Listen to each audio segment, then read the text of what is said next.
One Rhyme at a Time, Unpacking the Meaning and the Muse with the Poetic Diva is podcast programming that reminds us of the connection between poetry and mental and emotional wellness.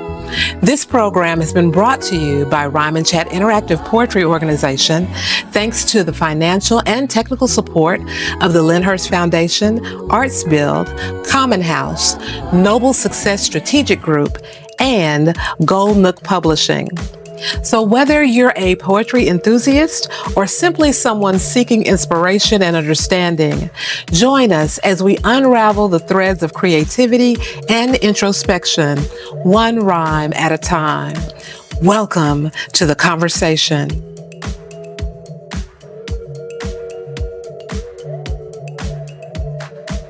Welcome to One Rhyme at a Time, Unpacking the Meaning and the Muse podcast, where poetry meets mental wellness, right here in the heart of Chattanooga, Tennessee. I am your host, the Poetic Diva, and I am thrilled to embark on this poetic healing journey with you. As in every episode, we are being visited by a poet and a mental health professional. In this episode, we are talking about purpose and identity. We are joined today by poet Laura Brown.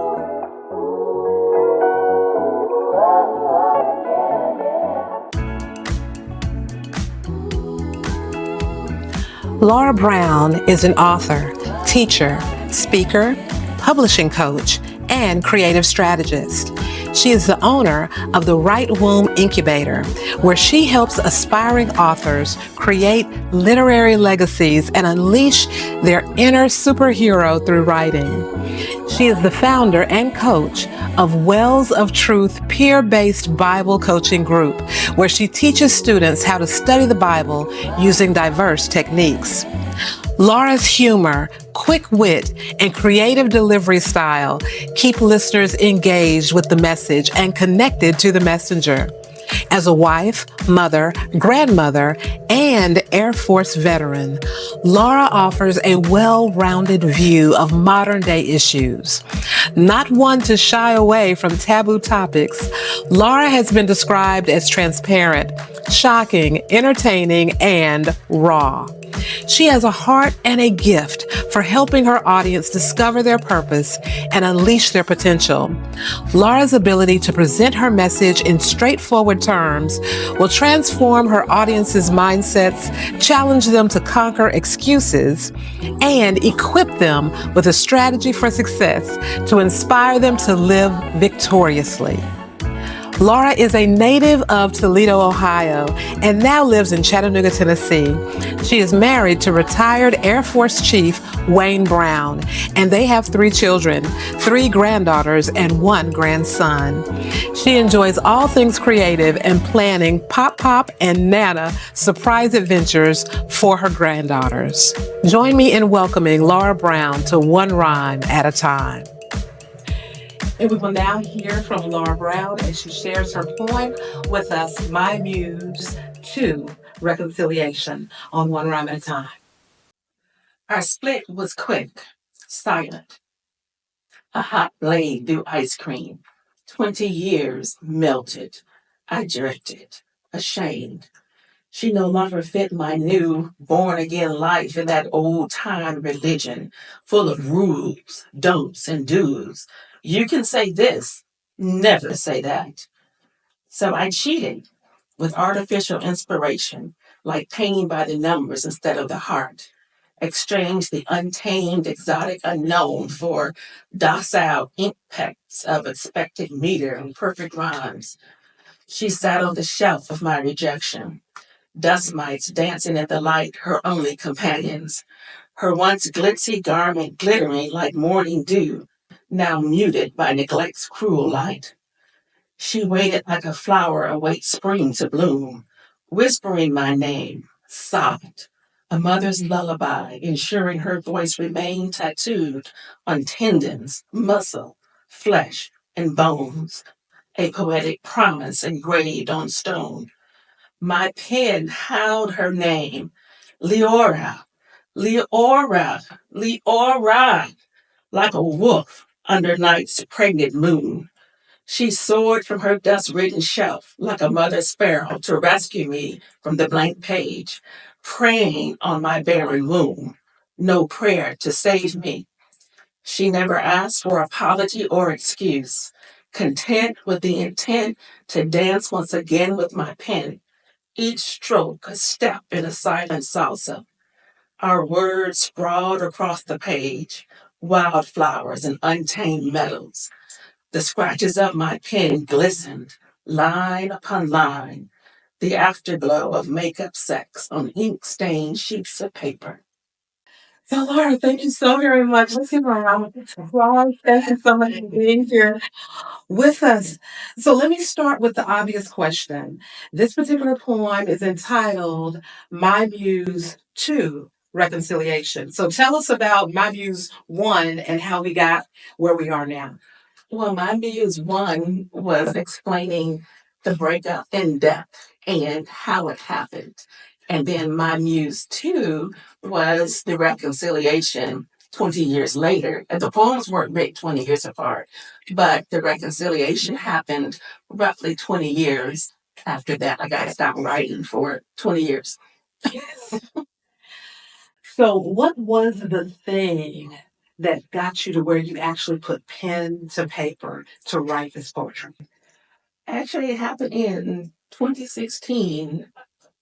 Erica Roberts did a poetry workshop called Main Street on Wednesday. That's where I first met you. Yes, I was there. And she had some prompts and things like that. And I think one of the prompts was about the muse. And I realized that I hadn't spoken to my muse in 20 years.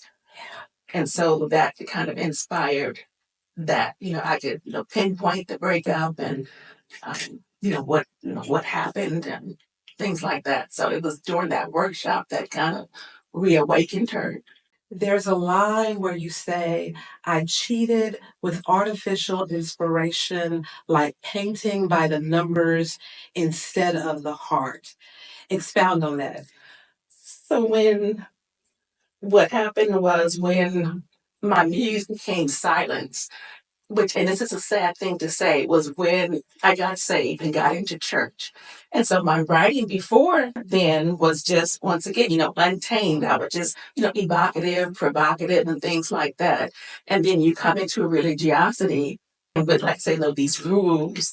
And so when I did write, it was always for, some program on Mother's Day, Kwanzaa, Black History Month. So everything was just in this box, and everything was rhymed and cute and bone meterized and things like that. And so it wasn't inspired by what was in me. It was some outside inspiration. We wanted you to write this for this. Right. And so, I can. And our poetry turns out different when we're writing in a box, when we're writing based on a theme of a program.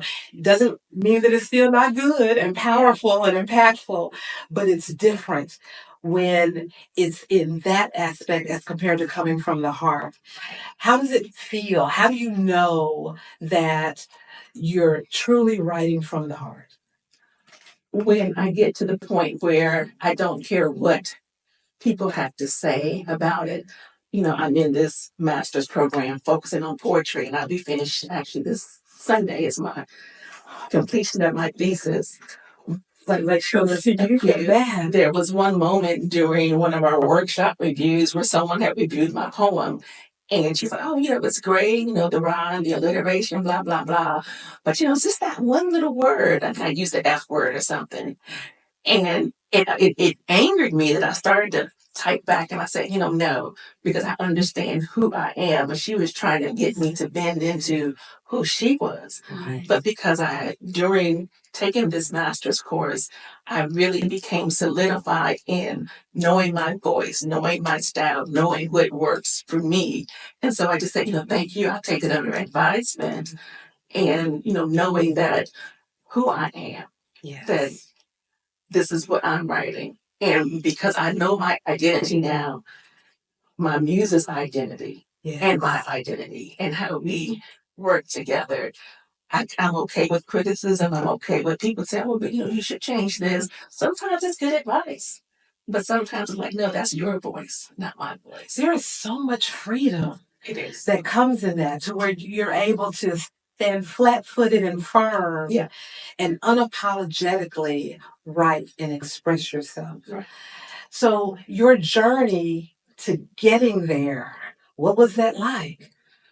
Well, like I said, you had that 20 years of just silence. And, even the stuff that I wrote during that first period, as soon as I finished performing it, I threw it in the trash.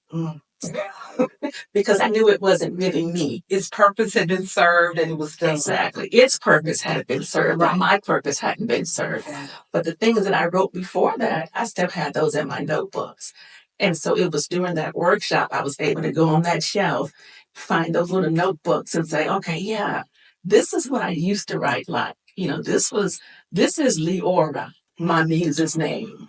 And the rest of the stuff, it's in the trash. It's gone. The afterglow of makeup sex on, you knew I was going there. The afterglow. This actually came from somebody in the studio, so like they caught this. The afterglow of makeup sex on ink-stained sheets of paper.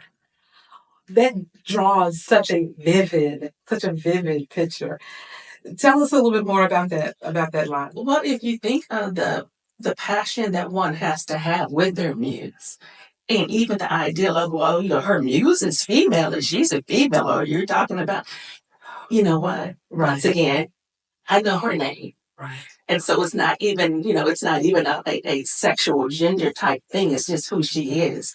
And so if you realize the intimate relationship that one has to have with your muse, and if you compare that to a physical relationship, when you fight and you argue, they say, the best sex is makeup sex. And so with my muse, understanding that, the best reconciliation is like, oh my gosh, we're together again. I'm so sorry. I'm so sorry. Let's hit the sheets. Okay. But Let's create something. My pen hit that sheet. And of course, you have the ink stains on the sheets of paper. So just having that comparison. I love how you brought that together. So how do you care for your muse? I let her have her way. And there's some division and things of that nature. And, there are things where I might be sitting down looking at something and, an idea will come and I'm, jotting it down for, things to write about later. And so I just kind of let her have her way. We're still, working it out because it's still a fresh reconciliation almost. And even with that 2016 workshop, I still kind of like, yeah. So it wasn't really until I got into this master's program and decided to follow the poetry route, because initially I was going to do fiction. And, she just kept nagging at me, you need to change that. And so it was doing the poetry workshops and the poetry classes where, you're forced every week to create. I think I had brought you in on some of the things. Like, what do you think? What do you think? And that was the initial not being sure of myself and wanting some more sure voices to say, okay, am I on the right track? And you and Erica were so encouraging. You were definitely on the right track. And there is some power in trusting your muse. She never asked for apology or excuse. Content with the intent to dance once again with my pen. You forgave yourself for neglecting the muse. Yes. Share with us a bit about your writing process and your relationship with writing at this point in your life. Well, I think it's different because once again, like I said, in the master's program, you have these time schedules. You don't have months to mull over, what you're writing. And so I know I'm going to go back over some things like, going back over this and how did I do this?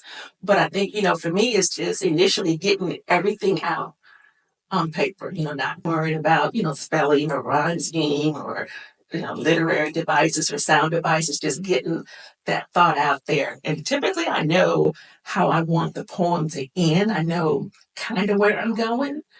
And sometimes I end up where I thought I was going, but then again, it just depends. So, for me, I just kind of write everything out get it all out. And then that's when I start thinking about similes and metaphors and, oh, how does this word sound and the word play and things like that. So it's a layered process. And then toward the end, it's a taking out process. I tend to remove a lot of articles like the and things like that. So it's a macro to a micro type thing.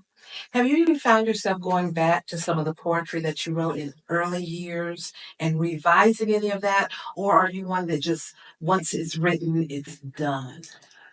Well, we were taught that writing a poem is never really finished. You just stop. Yeah. Just like reading a poem, you never really finish reading someone else's poem. You just stop. You can always go back. So I have gone back to look at some of those. And, once again, that was in my early days.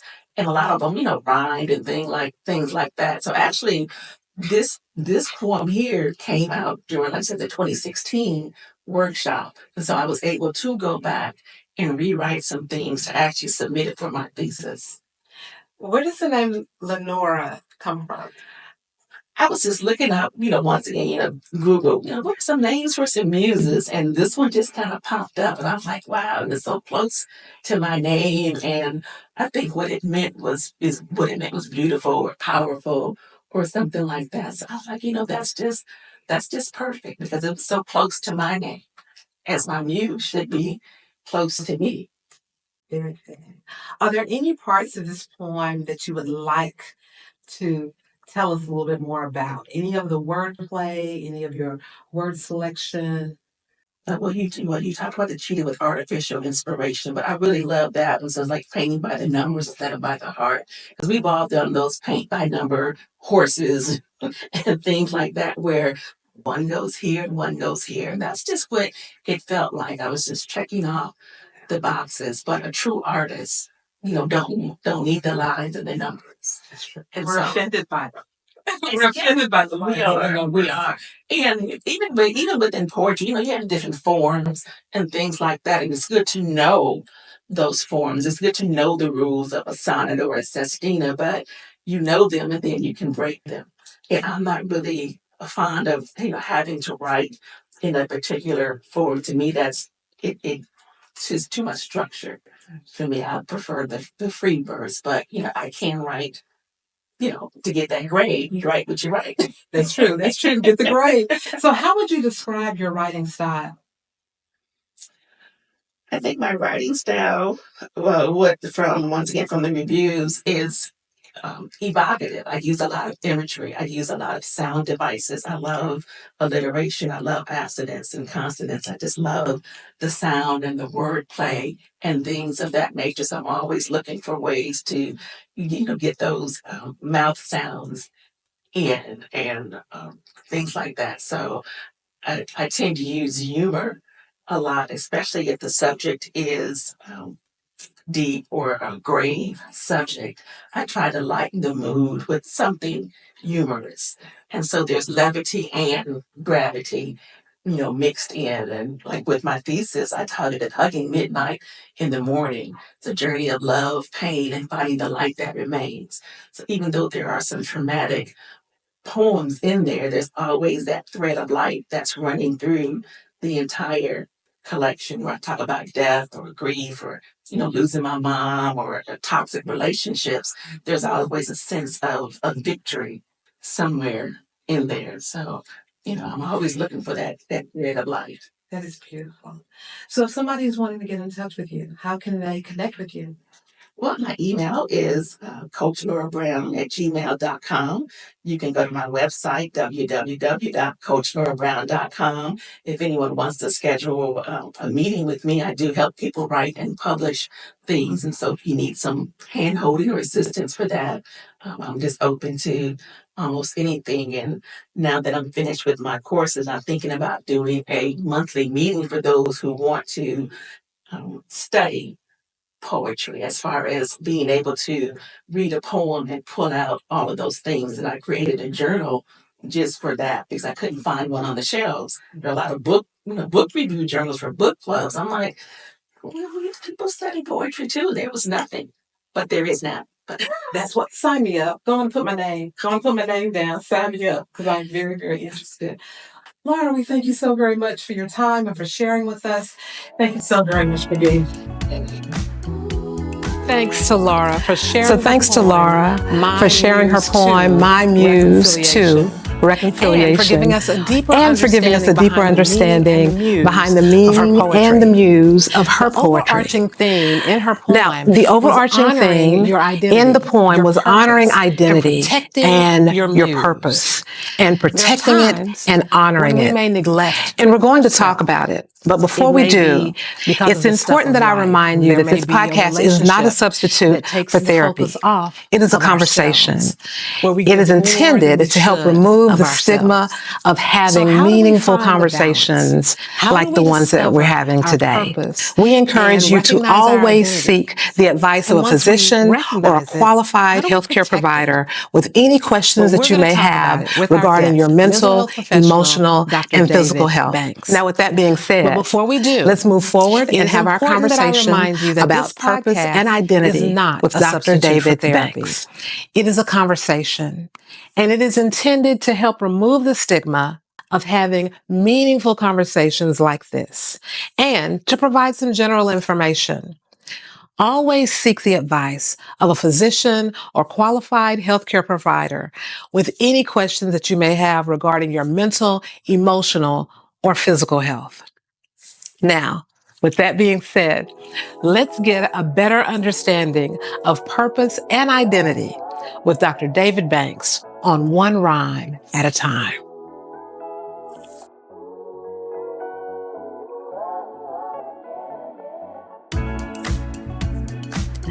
Dr. David Banks, president of Noble Success Strategic Group, is a distinguished purpose discovery specialist.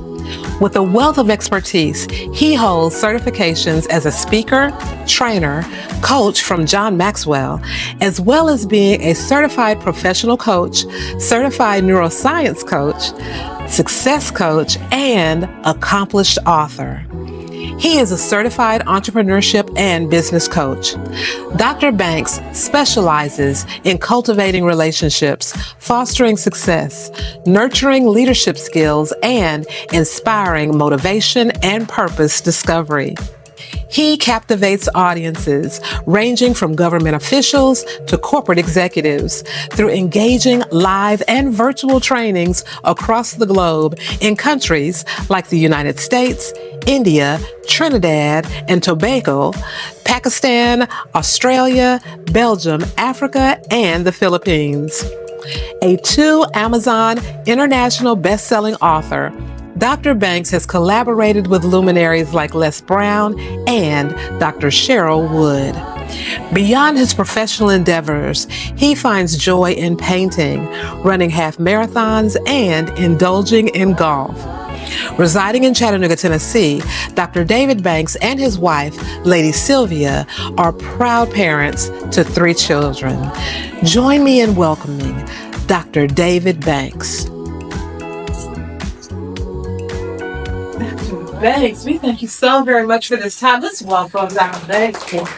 One line at a time. We thank you.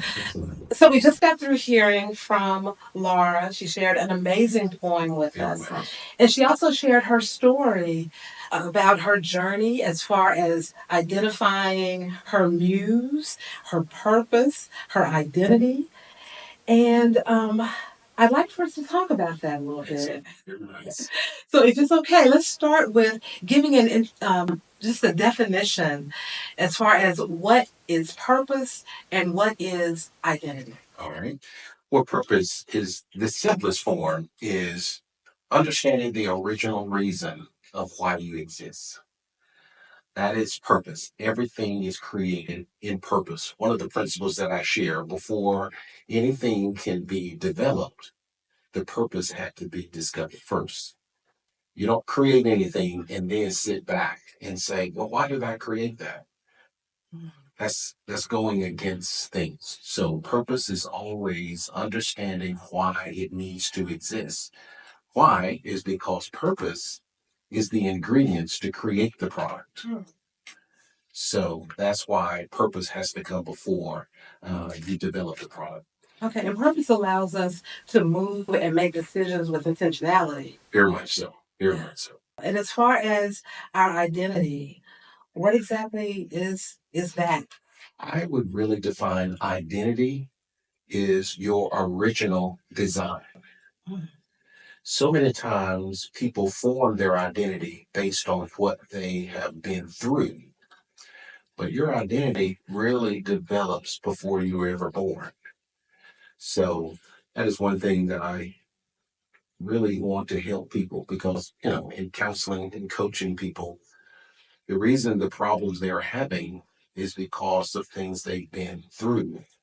But if I can help them to realize you had an original design before you ever had these problems, and then it gives them something to compare. But if you think that your identity is based on what you've been through, you don't have anything to compare. So you think, I'm always going to have to deal with problems and go through that. And once it hits your identity, that's how you see yourself. So that has to be changed. That is truly powerful because in a lot of cases, I believe we view ourselves through this lens based on trauma. Exactly. Based on the way that other people have treated us, based on um, the way that society looks at us and things of that nature. But that's not really who we are. Exactly. I love to give this example with people. Let's say I came here and it was raining and I didn't have an umbrella. So I got wet and I've never met you before. And I would say, hello, I'm Dr. Banks. I'm a wet person. You think, why? And I kept emphasizing, I'm Dr. Banks. I'm a wet person. You're thinking, what? He's not a wet. That's not who he is. That's only what he's been through. Yes. So that is something that people need to understand. They tend to think whatever they've been through, that's who they are. No, no, no. That is only what they have been through. Whew. So, when you have an opportunity to meet with someone, because I know that you do counseling and things of that nature, what are some of the things that you encourage people to think about as they are trying to determine who they were created to actually be? Well, there are two things because most of the people that I'm working with have been through some type of traumatic issue in their life. So I have a tool and a technique to help them to kind of process that. I have them to kind of talk about the incident, whatever has happened, talk about the feelings from that event. Now, your feelings are going to start dictating to you who you are. So it's a process like this in your mind. I've been through this. This is the way I'm feeling. So if I've been through this, I feel this way. I must be this.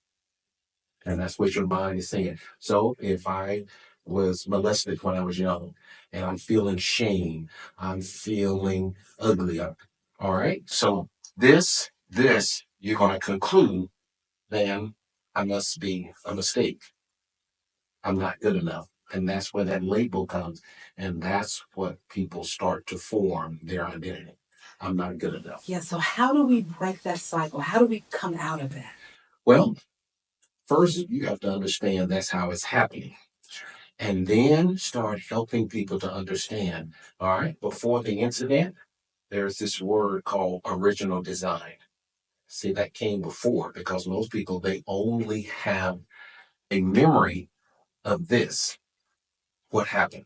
So one of my techniques is to help them to realize before you had an incident of whatever, there was an original design and helping them. But I have to help them to deal with this and then start. And one of the techniques, once I get them through that, is definitely helping them understand what their purpose is.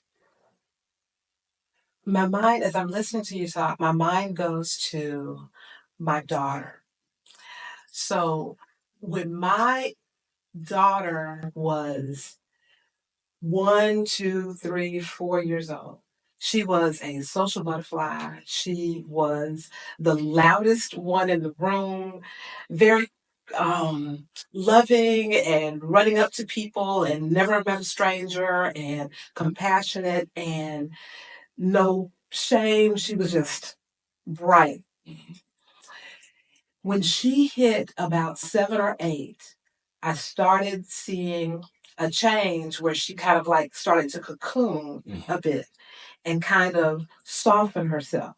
Now she's gotten older. My daughter is an adult, and as she's gotten older, she's reconnected to the child, and she is coming back into that. But it makes me think about when we start getting start hearing from, especially children, like kids can be so cruel. Start hearing from outside forces negative things that aren't even true about you. We start putting that on. What are some things that we can do when we see changes coming over people who we love and we see them moving away from what possibly was their original identity? Well, I think always the first thing, Marcia, is to let them know that you love them and to really encourage them that, give them that space. Give them that space to say, to say anything you want to talk about. This is what I am observing. All right. Not, you need to change. You need to smile more. That's not going to work. But just let them know I love you. I want the best for you. But this is what I have been observing because, they go to school and they're not in the clique. Bullying, bullying when we grew up is totally different than bullying now. That is so true. We would say sticks and stone breaks my bone, but words will never hurt me. Somehow we said that, and I don't think it's stuck as it sticks now, you know? So words are very powerful. So just really giving them a space to just, hey, how are things going? What's going on around you? I have this, it's called the 5 steps, 5 questions that you can ask someone. The first question, because I always say you're designed to move forward. Everything about you, your feet moving in the forward direction, everything about you is you're designed to move forward. But these 5 questions is going to determine if you are going to move, if you're moving forward. So the first question is, what's going on around you? What do you see that seemingly is hindering you? Are you stuck in the past? Are you worried? Are you dealing with some issues around you? So that's the first one. The second one, what's going on behind you? Is there anything in your past that has a tendency to continue to just pull on you? Because trying to move forward, but you're constantly looking back about some issue that's going to hinder you. So the first, what's going on around you. The second, what's going on behind you. The third is what's going on beside you. That is your people in your life. And you always have to put people in 2 categories. Are they encouraging you to move forward, or are they hindering you from moving forward?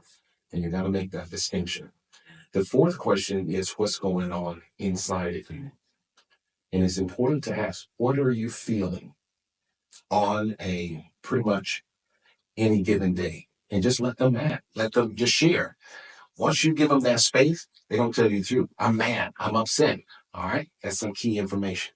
Because the way our body was designed to live, living in anger, sadness, regret, that is unhealthy. We should only experience those emotions based on a situation. We were never designed to live in them. And then the fifth question is what's going on in front of you? What goals do you have? And what I've seen, Marcia, anybody, you ask those 5 questions, whatever answer, that's going to determine what's going on.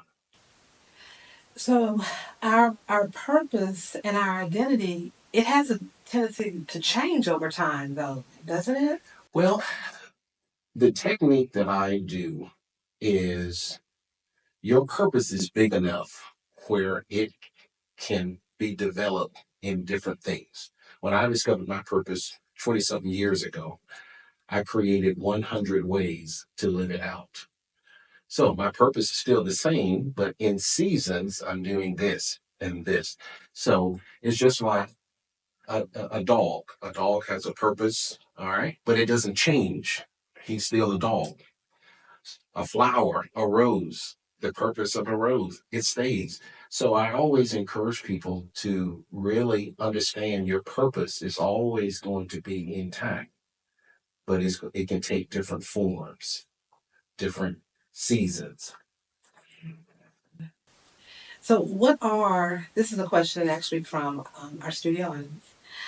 What are some indications that a person isn't operating in their purpose? All right. One huge example, if they are constantly struggling in their life, that is a huge red flag. If a person is struggling, if a person is really in negativity, all of those, Marsha, are huge signs you're not working. You're not living in your purpose. Life can be challenging. Very much so. And when we are trying to live in our purpose and stay true to our original identity, That's it.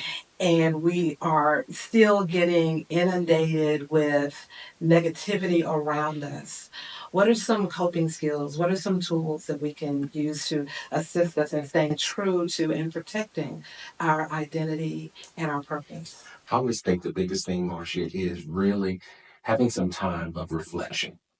That is something I do every day, every week, is to take time because, like you said, life, it comes at you and negativity.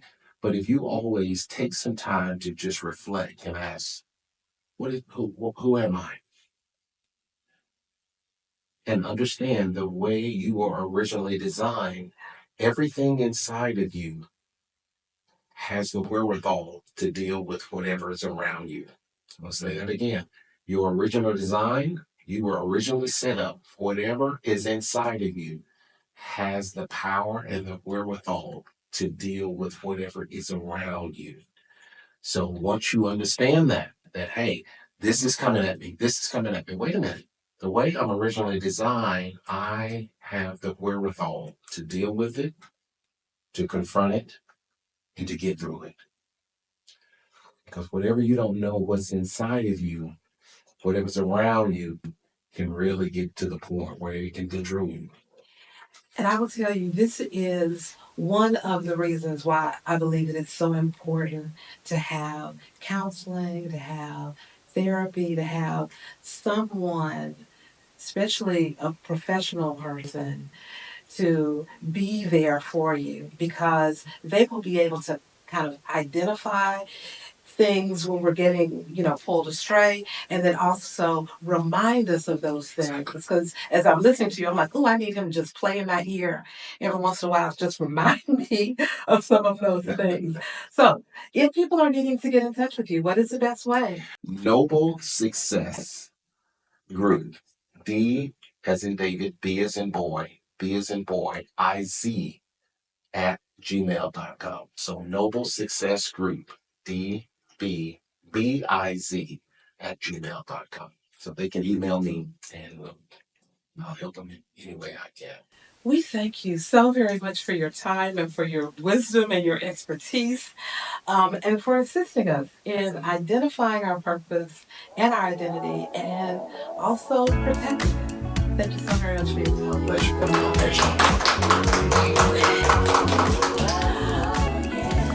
As we conclude another insightful episode of One Rhyme at a Time, I'd like to thank our featured poet, Laura Brown, our mental health professional, Dr. Banks, our studio audience, and of course you, our listeners, for joining us in this conversation.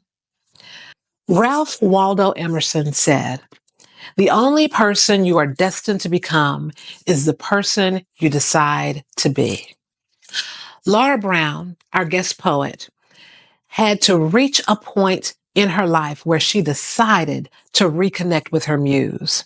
And since then, she hasn't looked back and is actively protecting and honoring her muse at all costs. Dr. Banks shared ways to identify our purpose and the importance of protecting and honoring our identity and our purpose through the decisions that we make each and every day. He also shed light on how to tell when we are out of alignment with our purpose and with our true identity. We would like to hear from you. How do you protect your muse? Have you identified your true identity and your purpose? And how do you protect it? Tell us in an original poem that you have written in response to this podcast. Submit your poem to rncpoetry@gmail.com for the chance to have your poem read on an upcoming episode. Until next time, this is the Poetic Diva. May your days be filled with inspiration, healing, and poetry, one rhyme at a time. One Rhyme at a Time, Unpacking the Meaning and the Muse with the Poetic Diva is podcast programming that reminds us of the connection between artistic expression and mental wellness. This program has been brought to you by Rhyme and Chat Interactive Poetry Organization, thanks to the financial and technical support of the Lyndhurst Foundation, Arts Build, Common House, Noble Success Strategic Group, and Gold Nook Publishing. Thanks for listening. Don't forget to subscribe, rate, share, and leave comments for us on your preferred podcast platform. Your feedback helps us as we continue to bring you meaningful content, one rhyme at a time.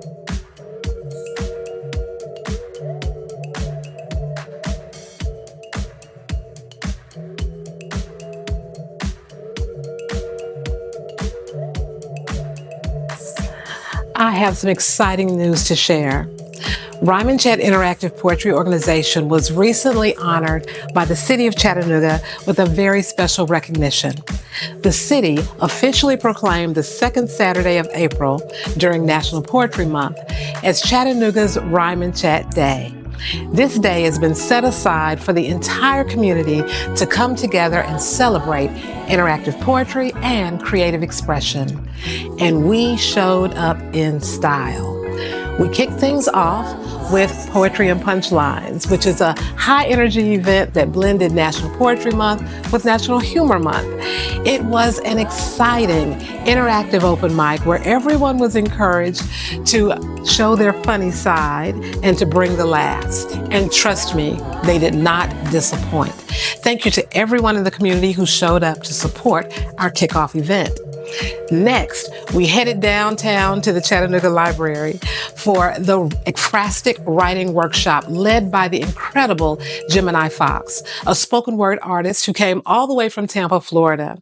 That was followed by our annual Literary Lair open mic, held in partnership with the library's Write and Chat group. But we weren't done with just that. The celebration continued down at Renaissance Park, where we officially launched Chattanooga's first Poetry Pathway, a project made possible through our amazing partnership with the city's Office of Arts, Culture, and Creative Economy. And I'll tell you more about that in just a moment. But we closed out the day with a soulful poetry and jazz wind down open mic featuring two of Chattanooga's finest, Frank B. and Suevo. The vibes were real and the creativity was flowing all day long. We do want to give a huge shout out to WUTC 88.1, Chattanooga's NPR station, for their continued support, not just for Rhyme and Chat, but for the entire community. We are so grateful to you. Now, let's talk more about Poetry Pathway, a project that we are especially proud of. I'd like to take a few minutes to inform you about an exciting new installation that Rhyme and Chat has brought to the city of Chattanooga. On April 12th, through a partnership with the City of Chattanooga's Office of Arts, Culture, and Creative Economy, Rhyme and Chat was able to launch Poetry Pathway at Renaissance Park. The following is some information about the installation, and we also encourage you to stop by Renaissance Park. It's located in Chattanooga, Tennessee, and we want you to be a part of the Poetry Pathway experience. The following are some comments made at the launch by Carmen Davis from the City of Chattanooga's Office of Arts, Culture, and Creative Economy, Cynthia Robinson Young, a Poetry Pathway poet and Robin Chat member, and we will also hear from Robin Chat board member, licensed clinical social worker, and ecotherapist Valerie Radu. On behalf of Mayor Tim Kelly and the Office of Arts, Culture, and Creative Economy, I'm thrilled to welcome you all to Renaissance Park for the launch of Poetry Pathways. Art and the outdoors are deeply connected. Both invite us to slow down, look closer, and see the world with fresh eyes. In a park like this one, poetry becomes part of the landscape. It reminds us that creativity doesn't just live in galleries or theaters, it lives in our trails, our benches, through our pen, and under our open skies. We're so grateful to partner once again with Rhyme and Chat. Just last month, we came together to welcome Ishmael Reed back home. Even though the weather wasn't quite as merciful with us on that event, Marsha still was able to share with him a very special piece of literature that she wrote for him for that occasion. Projects like Poetry Pathways are more than just beautiful additions to our green spaces. They uplift our creative community and contribute to a thriving creative economy. When we invest in the arts, we're investing in connection and culture and the future of Chattanooga. So once again, thank you so much for allowing us to do this. When I became a poet and started trying to get my friends interested in poetry, they'd say, "Well, I'll buy your book, but I hate poetry." So one of my passions has been to make poetry accessible. And that's where we run into Marcia. Because her passion also is to make poetry accessible to the people. So it's exciting to have this installation. I was excited when she talked about it because it's a way for you guys to say, this park is part of what you're experiencing, and poetry should be a part of that. It's just explaining things. And one thing that poetry does is that it takes something as simple as a tree, but it helps you look at it in a new way. That's what our job as poets is, to help you look at things in a new light. And so we're hoping that as you go to these different spots, that you're not just looking at the water, but you're seeing it through the eyes of a poet and you're seeing it in a new way. Because that's our job, to help discover new ways to see things. So I'm Valerie. I'm a board member. I'm also a licensed clinical social worker, and I am an ecotherapist. And I believe in the power of nature for healing. I have a practice with women where we do a lot of things outside, especially if you've had trauma, which is all of us, because we're being human is hard. So we bring people together outside to share. We use a lot of poetry in what we do. We do writing. We do all kinds of things. And I really love what Rhyme and Chat does in creating safe spaces. And right now we need a lot of safe spaces. We need places where we can show up, where we can use our voice, where we can access words that maybe we don't know that are there. So on a beautiful day like today, take a moment and look around. It's beautiful out. The wind is blowing. You know, Chattanooga is such a green city. When I travel and I always come back home, it's always so nice to come in from Memphis and see how green it is as you get into the Tennessee Valley. So this is a really special place. We have a lot of history here. We also have a lot of healing that's happened here in this area. And Rhyme and Chat is now really amplifying that. And it's really an honor to support the work as a board member, but also to get the message out about using your voice, and your voice does matter. So thank you. When you see one of the placards, scan the QR code. It's going to take you to a web page. And on the web page, you will see a poem that was written by a local poet that was inspired by the spot that you are standing in. So what you are seeing, what you are sensing and hearing, that's the same thing that that poet was experiencing. And they were inspired and they wrote poetry. So on the page, you will see a poem. You will also have a link that takes you to an audio recording of the poet reading their poem. And that is actually to make our site more accessible to a wider audience. There's information about the poet themselves, and then there is a form that you can fill out. Give us some information about yourself, and then submit your own poem. If you are inspired by this particular spot, we want to hear a poem from you. So, from the poetry that's submitted to us, Those poems are going to be considered for the next rollout of poems that we do in the fall. So you just may be hearing from us if your poem is selected to be a part of the next rollout of Poetry Pathway. So in this spot, I was inspired. And the poem that I wrote is entitled In the Circle. Gather around the circle, feel its embrace, unifying us in this sacred place. A warm breeze kisses gentle on face, the birds sing in chorus. Amazing grace. Ants march in formation, an Armed Forces Day parade. A ladybug stops to bask in the sun on grassy blade. Tree boughs bow in submission, granting a shade. Stop and take a look at all that our God has made.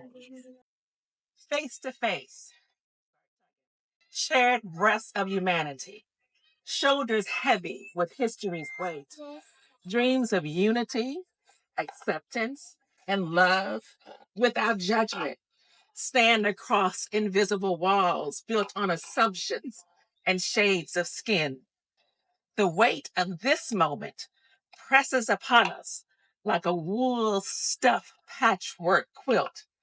Our clashing burdens, our clashing passions, fragile yet fierce, like newborn butterflies with rusty razor wings. Listen, there's a solace in the silence, as between the dark blue hour of twilight and the burgeoning dawn. Hear our histories whispering beneath our skins that standing together, we are not so different, blending colors, longing for light. Framework. Good look at this path, the perfect symbology, because life is always pretty straightforward, with no apology, and formed solidly. And though despite maybe not understanding why, or the placement of things, adaptation seems to be demanding, right? And it points to see growth with an expanding life. And taking steps brings more potential than just standing might. And that's why we should always look to nature, because there is nothing stagnant. The epitome, if there could ever be, a production magnet. The contemplation. I mean, think of everything you've ever known about. It's a lot to base with, but it's all projected by the same catalyst that we got our names with, observations. And see, everything draws from that. Within the nature of life's expression, there can never be a thoughtless act, because every outcome is a response to action with a reason to accomplish that. So upon this path, let this be a message to always walk intently and confidently. Life is not to simply be disregarded. The smallest detail will always lead to the larger picture, because you cannot depict the self without the other. Hill. A warm summer evening, children running around like mosquitoes out in droves. The Tennessee River flowing, entertaining boats, kayakers, paddleboarders, and fishermen on the pier. People strolling across the Walnut Street Bridge and along other numerous footpaths in Coolidge and Renaissance Park. It is here in Renaissance that you find the laughter, love, and joy. There along the path, near the parking lot, is the hill. High enough and sloped at such an angle, with just the right amount of flat ground at the bottom, it beckons. Those that know have cardboard boxes, winter sleds, and other fun contraptions. Here, children of all ages, young and old, trudge giggling to the top of the hill, dragging the transport of choice. Hop aboard and fly to the bottom, gleefully yelling, screaming, and laughing. In the midst of all the happy chaos, you witness kindness.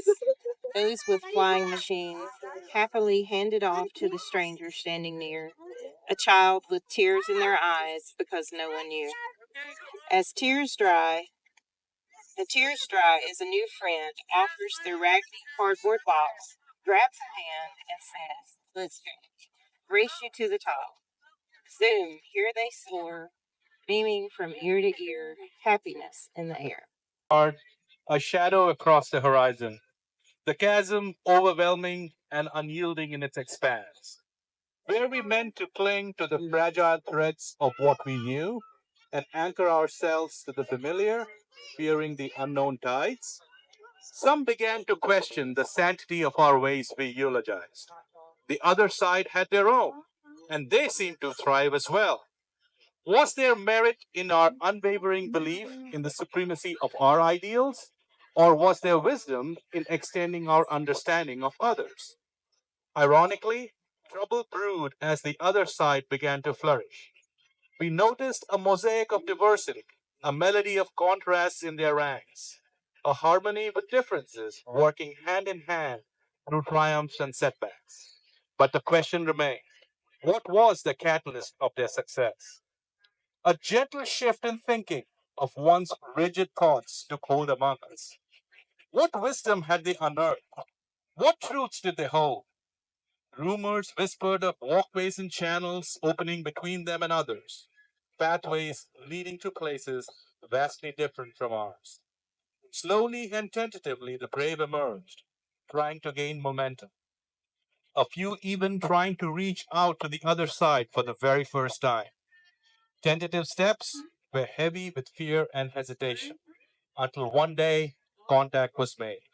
A strange and unfamiliar embrace, yet uplifting. Gradually, the puzzle revealed itself. Success was no accident. They had labored ceaselessly, overcoming opposition to reach beyond their shores, building bridges with the other side, welcoming them, making them feel wanted. What started as a trickle became a steady stream, fear replaced with excitement. Yet the journey wasn't embraced by all, broken by a focus on differences. Some decried the dilution of culture, the disrespecting of our ancestors. Voices of dissent echoed, clinging to the past, superiority at the helm. But ultimately, the growing majority spoke, and the bridge started to be built. I stand today gazing at the monument of connection, an eternal testament to bridges that have and continue to span our divide, pleading humans to connect, not for the fleeting, frivolous, or familiar, but for triumph of humanity as we embrace, uplift, promote, learn, and live together. Let bridges shape the soul of our world, not politics divide us. Thank you. The poetry pathway enhances the park experience by connecting poetry to specific spots within Renaissance Park. It invites visitors to see the space through a poetic lens, deepening their appreciation for the natural beauty around them. It also amplifies local voices, giving poets from our community a platform to showcase their work in an impactful, meaningful way. This exhibit fosters a connection, celebrating both Chattanooga's landscape and its literary talent. And it's a literary resource as well. Families, students, homeschool groups can all come read poems together and take part in the writing challenge where they can submit their own poetry. So, if you're in Chattanooga or just passing through, we invite you to visit the Poetry Pathway at Renaissance Park. Listen to local poets, take in the scenery, and maybe even be inspired to write something of your own. Come, be a part of this powerful and poetic experience.